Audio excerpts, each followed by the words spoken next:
Nikon just released a relatively large firmware update for the Nikon Z8. We now get pixel shift and various autofocus enhancements and other new capabilities. Want to know more? Well then stick around after this short break for all the details. But first, subscribe to stay up to date on the latest camera news. And for all the minor news stories, all those news stories not quite big enough to have their own separate video, follow me on X, formerly known as Twitter. Nikon Z8 customers wake up with a little bit of a present waiting for them, and a good present, not the kind of present that my dog leaves for me. Nikon Z8 customers get firmware 2.0 for the Nikon Z8, and it offers various enhancements and fixes to, and this is an enhancement update, not a bug fix update. It provides various enhancements to the photo mode, video mode, operational, and some other capabilities. So let's start off and take a look at some of the highlights that us photographers get.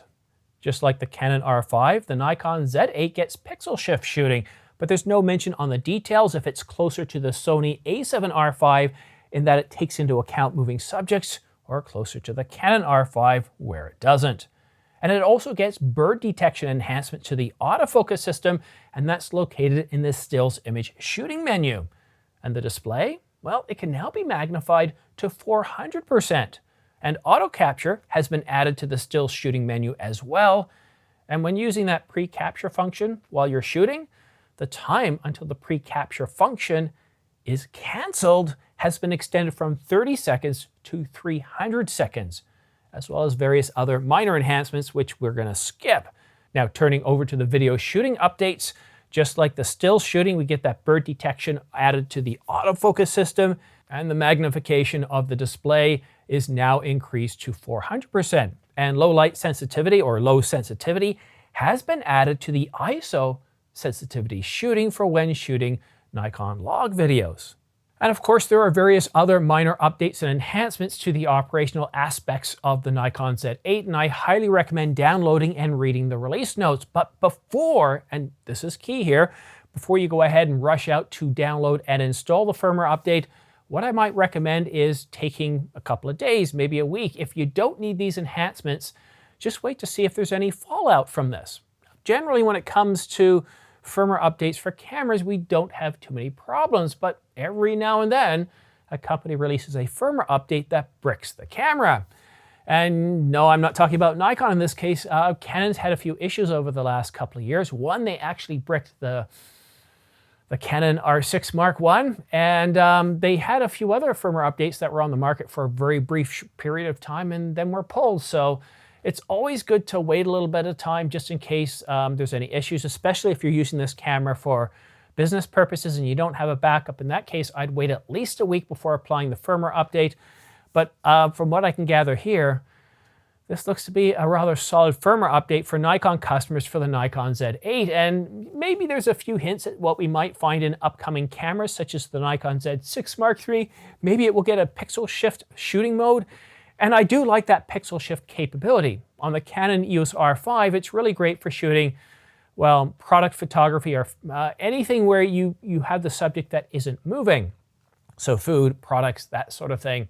But in terms of moving subjects, nobody can beat what Sony has in the Sony A7 R5, and I hope the update to the Nikon Z8 is a little bit better than what we see in Canons and closer to Sony, but I'm not going to be too hopeful over this. Pixel shift is an incredible capability, but when it's done right, being able to take into account moving subjects, I think is a big deal.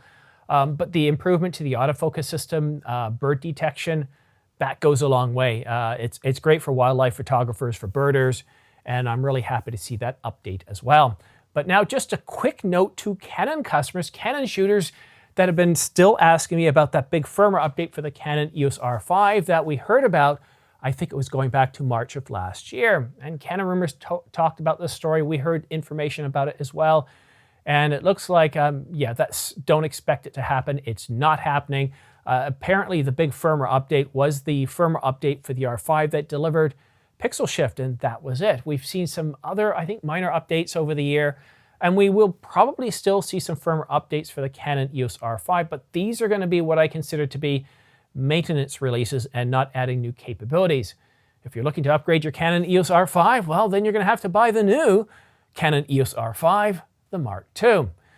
And if you're interested in purchasing any camera gear that I talked about in this video, or maybe a Nikon Z8 or a Canon EOS R5, then please consider using my affiliate links down below, these ones right here, to Adorama, B&H, or Amazon.com. I get anywhere from 2 to 12% back, which goes right back to supporting the channel. And a big thanks to everybody who has used my affiliate links in the past. It's one of the reasons why I'm able to buy the gear I am to support this channel and dedicate as much time to it as I do. I'm really looking forward to purchasing some new camera gear this year. There's so many great things coming out from Canon, from Nikon, from Sony. So again, thank you to everybody that's used my affiliate links, and thank you for watching. And also, don't forget to subscribe and follow me on X.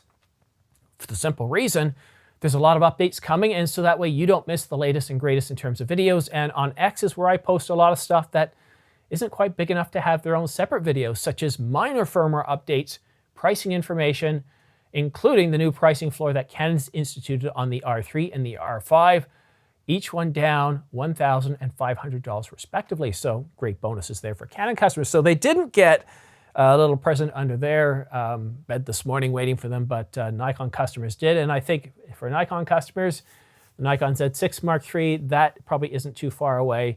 Lots of great stuff coming. CP Plus is coming up in just a couple of weeks.